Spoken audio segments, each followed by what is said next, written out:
Google ei saada enam inimesi veebisaitidele, see asendab neid. See, mis näeb välja nagu otsingumootor, on üha enam masin, mis loeb internetti sinu eest, hoiab liikluse endale ja jätab algsed loojad tühjade kätega. Avatud veeb kahaneb esimest korda oma ajaloos. Otsinguliiklus kaob murettekitava kiirusega. See ei ole juhuslik viga. Google muutub interneti väravast suletud vastusemasinaks, selliseks, mis võib näljutada just neid veebisaite, millest ta ise sõltub. Ja tagajärjed on hirmutavad. Esimene peatükk, kummituslinn. Google'i otsing ei tundu lihtsalt tühi, see ongi tühi. Internet, nagu me seda tunneme, on suremas. Eksperdid ennustavad, et otsingumaht väheneb 25%. Inimesed lahkuvad otsingukastist ja kasutavad juturoboteid ning tehisintellekti abimehi. Igas teises äris nimetatakse seda kriisiks, aga see on ainult osa loost.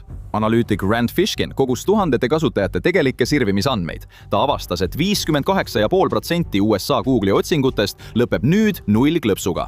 Inimesed loevad vastuse läbi ega ava lehtegi. Euroopas on see protsent veelgi kõrgem, 59,7%. Iga 1000 otsingu kohta, mida ameeriklased sisestavad, jõuab vaid umbes 360 välisteni lehtedeni.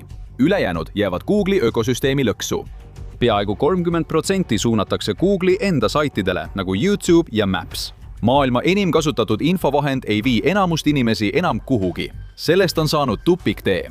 Kirjanik Nilay Patel nimetab seda Google Zeroks ja see on hetk, mil veebisaidi Google'i liiklus langeb peaaegu olematuks. Aastaid oli see vaid hirm. Nüüd on see tavaline. Nende numbrite taga on päris inimesed ja just nemad tunnevad selle mõju. Üks neist on House Fresh, väike Briti arvustuste veebisait, mida juhib Danny Ashton. Ta ostis õhupuhasteid ja testis igaüht nende tõhususe ja kasutuskulude osas. Seejärel ütles ta lugejatele, millised neist olid petuskeemid. Kuude kaupa oli tema leht parimate soodsate õhupuhastite otsingutulemustes tipus. Siis tuli Google'i uuendus. Veebisait kaotas umbes 91% oma Google'i liiklusest. Aastatepikkused arvustused ja tarbijate abistamine kadusid ühe muudatusega ning suuremad brändid astusid asemele. House Fresh maeti otsingutulemustes ära. See polnud ainus. Tuhanded hobiblogid ja väikesed sõltumatud ettevõtted kadusid. Igaüks neist teadis midagi väärtuslikku ja jagas seda tasuta. Neid tabas sama saatus, hea aasta, uuendus ja siis kokkuvarisemine. Liiklus ei liikunud paremale allikale, see lihtsalt lõppes. See polnud juhus, see oli teadlik otsus ettevõtte poolt, kes neid alguses toetas. Teine peatükk, Code Red. 2 aastakümmet oli Google valitsenud küsimustele vastamise äri. Sinna pöördusid inimesed, kui nad vajasid teavet. Google'ist sai igapäevase keeleosa. Siis, 2022 aastal käivitas üks San Francisco idufirma tööriista nimega ChatGPT.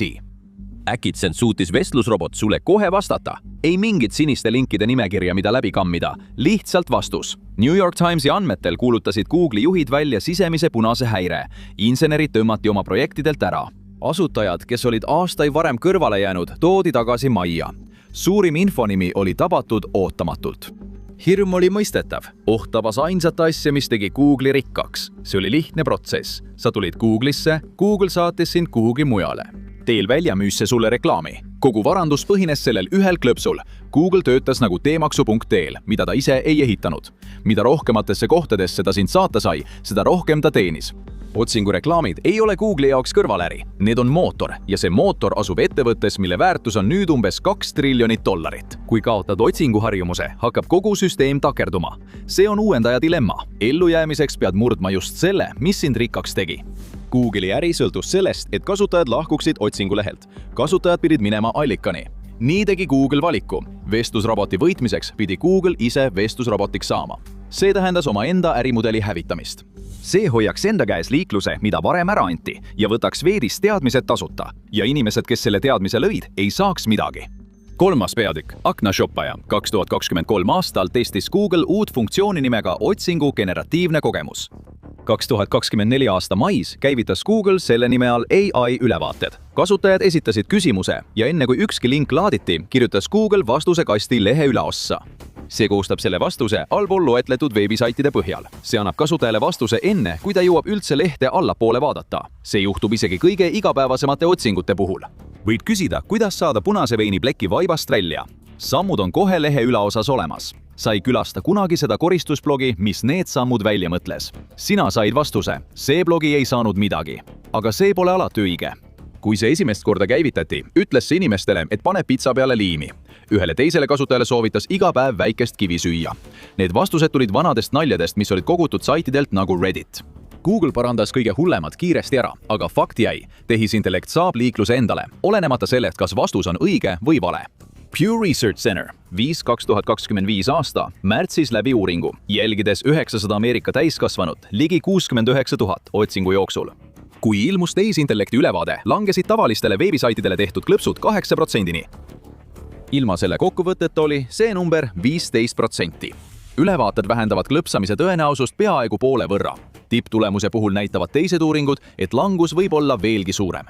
Tehisintellekti ülevaade hoiab liikluse endale ja veebisait ei saa midagi. Inimesed tõttavad Google'it kaitsma. Ülevaadetes on allikad välja toodud, lingid on otse seal kastis olemas. Nii et kindlasti liigub liiklus ikka edasi.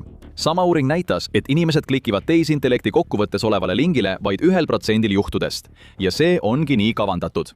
Enamik ülevaateid viitab korraga 3 või enamale allikale. Nii et iga autori tunnustus kahaneb joonealuseks märkuseks, samal ajal kui Google hoiab lugeja enda juures. Väiksemate nimede jaoks läheb asi veel hullemaks. Need lingid, millele siiski klõpsatakse, viivad tavaliselt Wikipeediasse, YouTube'i ja Redditisse. Valitsuse lehed ilmuvad palju sagedamini kui tavalistes tulemustes. Uudistesaitide osakaal muutub vaevu. Üksikasjatundja veebileht näeb seda liiklust harva kui üldse. Suured nimed muutuvad veelgi suuremaks, väikesed kaovad ära. Kahju ei piirdu ainult kadunud klõpsuga. Pärast kokkuvõtte lugemist sulgesid inimesed suurema tõenäosusega lihtsalt lehe. Nad lõpetasid kogu otsingu 26% juhtudest. Ilma kokkuvõtteta tegi seda vaid 16%. Ülevaade lõpetab kasutaja uudishimu tõhusalt. See pole haruldane juhus. Uuringu ajal näitas umbes iga 5. Google'i otsing kokkuvõtet. Küsimuste puhul, mis algavad sõnadega kes, mis või miks, ilmus ülevaatekast enamasti. Need on just need hetked, kui keegi tahab midagi õppida ja just seal jäetakse avatud veeb kõrvale. 4. peatükk, suur puhastus. Google on avalikult öelnud, et nende uuendused premeerivad kasulikku sisu päris ekspertidelt. Nad ütlevad, et matavad pealiskaudsed lehed maha. See on nende lubadus. 2024 aasta märtsi uuendus tegi midagi muud. Otsingu järel lükati asjatundlikkus allapoole. Selle asemel kerkisid üles foorumite teemad. Anonüümsed Redditi postitused ja Quora vastused edestasid inimesi, kes olid teemat aastaid uurinud. Kui sisestad terviseküsimuse, võib Redditi teema olla kõrgemal kui arstide loodud veebilehed. Miljonid tunnid ekspertide tööd kadusid nädala jooksul esilehelt. Kõik sellepärast, et tuntus kaalub üles teadmised. Lihtsas rahalises mõttes on järjestus tähendab palka. Töö, mis selgitas teadust, parandas vidinaid ja testis tooteid, kadus, sest see polnud piisavalt kasumlik süsteemide jaoks, mis on loodud tähelepanu hoidmiseks. Tühimiku täitsid mitte tingimata paremad vastused, vaid kaasahaaravamad enesekindlad oletused, mis olid sageli valed, kuid mõjusid asjatundlikena. Aja jooksul lükati kontrollitud seletused tahaplaanile ja foorumi stiilis spekulatsioonid tõusid esile. Ametlikuks põhjuseks toodi kvaliteet, kuid see polnud tõsi. Google oli lihtsalt leidnud midagi, mida ta rohkem soovis. 5. peatükk, $60 miljoni suurune sulgemine. 2024 aasta veebruaris sõlmis Google Redditiga lepingu, mille väärtus oli peaaegu $60 miljonit aastas. Selle lepingu ümber toimunud kuudel kasvas Redditi koht Google'i tulemustes hüppeliselt. Välised analüütikud mõõtsid, et Redditi otsingu nähtavus kasvas 2023 aasta juulist kuni 2024 aasta aprillini üle 1300% võrra. Google'is järjestatud Redditi leheküljede arv peaaegu kahekordistus, umbes 22 miljonist 41 miljonini. Veebilehest, mida inimesed varem aktiivselt vältisid, sai üks suurimaid võitjaid otsingu tulemustes. Mõnede andmete järgi sai sellest Google'i otsingust teise enim külastatud lehe riigis. Ainult Wikipedia oli kõrgemal kohal. Reddit saab nüüd iga kuu 100 miljoneid otsinguklikke. Vastutasuks sai Google tohutu hulga vestlusi, millega oma tehisintellekti treenida. Redditil oli avatud veebis kõige suurem kogus seda sisu. Just needsamad postitused, millega mudeleid treeniti, tõsteti otsingutulemustes tippu. Ühe maksega saadi nii treeningandmed kui ka esileht korraga. Siis läks asi veel salakavalamaks. Reddit blokeeris peaaegu kõik teised otsingumootorid oma lehtede lugemisest. Alles jäi ainult Google. Iga postitus ja kommentaar Redditis suleti ja anti üle ettevõttele, kellel oli suurim rahakott. Mõnda aega müüs Reddit hiljem sarnase lepinguga OpenAI'le, väidetavalt $70 miljoni eest. Kõigi teiste jaoks, kes sellest lepingust välja jäid, on see lihtsalt teistsuguse nimega väljatõstmine. Väikeettevõtted või loojad ei suuda Google'ile pakkuda $60 miljoni väärtuses andmevoogu, seega jäävad nad kõrvale. Saidid, mis lõid Redditi teemad, ei saa selle eest midagi vastu, samal ajal kui teemad ise muutuvad nähtavamaks. väike blogi teeb algupärase uurimistöö. Redditi kasutaja viitab sellele ja tähelepanu liigub mujale, kuni blogi aeglaselt hääbub. Sisuliselt on ligipääsul oma hind. 6. peatükk. $2 miljardi suurune väljasuremissündmus. Digitaalse meediaettevõtte Raptive modelleeris Google tehisintellekti poolt loodud kokkuvõtete mõju ja hindas, et väljaandjad võivad kaotada aastas umbes $2 miljardit reklaamitulu. Mõjutatud veebilehtede külastatavus võib langeda 20–60%. Ükski ettevõte ei suuda selliste numbritega ellu jääda. Mõni aeg hiljem vaatas Raptive'i innovatsioonijuht Mark McCollum need numbrid üle. Tema arvates oli 2 miljardit nüüd juba madal hinnang. Sellest kapitalist piisab, et kokku kukutada peaaegu kõik suuremad digitaalsed uudistetoimetused USA's. Ühelgi neist pole piisavalt suuri tellimustulusid, et seda lööki pehmendada. Kohalikud ajalehed, uurimisrühmad ja väikesed nišiväljaandjad saavad esimesena pihta.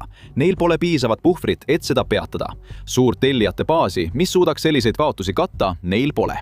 Mis teeb asja hullemaks, on see, et töö tegemise kulud tegelikult ei muutu. Uurimine võtab endiselt kuid aega. Laboritestid maksavad endiselt raha. Ajakirjandus tähendab endiselt reisimist, aega ja juriidilist kontrolli. Kõike seda.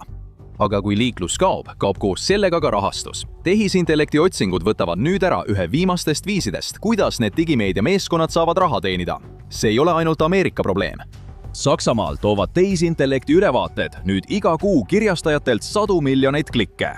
See on sama masin, mis annab sama tulemuse igal turul, kus Google tegutseb. Google ei ole selles osas pime. See näeb liiklust ja loeb samu kaebusi, mida kõik teisedki. Ometi jätkab see samamoodi. See on ohverdus, mida ettevõte on valmis tegema.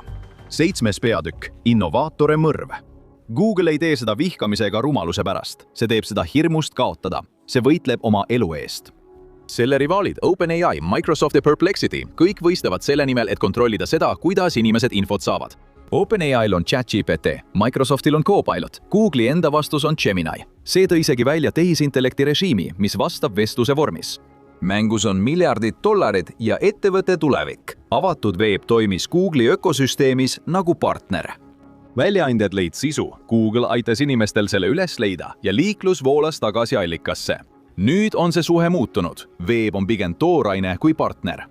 See on lõputu inimeste kirjutatud materjalivaru, mida saab neelata ja tagasi anda, ilma et lugejad kuhugi suunataks. Sõltumatu kirjastamise hävitamine ei ole tingimata eesmärk, see on millegi muu taotlemise tagajärg. Google ei seadnud eesmärgiks veebi hävitada, nad tahtsid konkureerida. 2024 aasta augustis leidis föderaalkohtunik, et Google on ebaseaduslikult hoidnud otsingumonopoli. Karistused olid leebed. Google säilitas oma brauseri, neil kästi jagada osa andmeid ja loobuda mõnest eksklusiivlepingust. Loomulikult kaebab Google otsuse edasi. Monopol, mida ta hoidis, tunnistati ebaseaduslikuks, kuid praktiliselt jäi see alles. Kuid Google'i plaanil on saatuslik viga. Ta peab neelama inimteadmisi kiiremini, kui ta allikaid hävitab. Kui need allikad nõrgenevad, siis on vähem millest ammutada. Nii tekibki sisemine paradoks. Google on nagu madu, kes sööb oma saba. 8. peatükk. Surnud interneti spiraal. Kui veebisaidid kaotavad liiklust, kaotavad nad ka tulu. Kui tulu kaob, tõmbavad nad tegevust koomale või sulgevad end täielikult. Sellele üles ehitatud süsteemid ei aidlustu lihtsalt, vaid hakkavad haarama kõike, mis veel alles on. See tähendab, Google'i tehisintellekt peab õppima teiste enda sarnaste süsteemide loodud sisu pealt. See on aeglane lagunemine, mis tekib siis, kui süsteem õpib koopiate koopiatest. Iga uus versioon eemaldub tõest aina kaugemale. Vead kuhjuvad. Ideed muutuvad kitsamaks ja inimlik mõte taandub kahvatuks varjuks sellest, mis kunagi oli. Vastuse mootor, mis sööb iseenda toiduvaru, jääb lõpuks sõnadest ilma. Umbes 30 aastat sai igaüks, kellel oli midagi öelda, seda maailmale avaldada. Kui sul oli õigus, leidsid inimesed sind üles. Uudishimulik sirvija võis õppida eksperdilt teisel pool planeeti. Väikest poodi võidi leida sellepärast, et see oli hea, mitte sellepärast, et see oli suur. Nüüd täitub veeb tehisintellekti kirjutatud lehtedega, mis on loodud süsteemi petmiseks. Päris hääli on iga aastaga üha raskem leida ja sa hakkad kahtlema, kas selle, mida loed, on kirjutanud inimene. Kahtlus ja küünilisus saavad vaikimisi normiks, aga inimteadmised ei peaks nii kasvama ega arenema. Nüüd juhivad uudishimu väravavalvurid ja tasulised müürid. Ühiskasutatav raamatukogu pannakse lukku. Nii saab veebilehe tappa, ilma seda kunagi ründamata. Sa lihtsalt lõpetad inimeste sinna suunamise, kuid vastupanu on juba alanud. Kirjastajad koonduvad, et masinaid otse muuta. Tõeliselt lihtne litsentsimine laenab tuttavat lähenemist muusikatööstusest. raadio pidi hakkama laulude eest maksma ja nüüd on idee rakendada sama loogika tehisintellekti süsteemidele, mis tarbivad veebisisu. kui sa ei suuda enam klikkide pealt elada, siis müüd ligipääsu tööle endale. Uudisteportaalid, autorid ja väikeväljaandjad katsetavad kõik selle idee erinevaid versioone. Siiski ei pruugi sellest piisata, sest sügavam kahju pole ainult rahaline. Asi pole isegi ainult selles, millised veebilehed jäävad ellu ja millised mitte. See on millegi veelgi olulisema nõrgenemine, seos selle vahel, et tead midagi ja selle avalikult jagamise vahel. Google võib selle võidujooksu küll võita, kuid tulemuseks võib olla maailm, kus on vähem teadmisi. See pole ainus viis, kuidas Google veebi hävitab. Tehisintellekti rämpsu levik vallutab sinu otsingulehe. Uuri lähemalt ja sa pead Google'i kasutamise kohe lõpetama või vaata seda.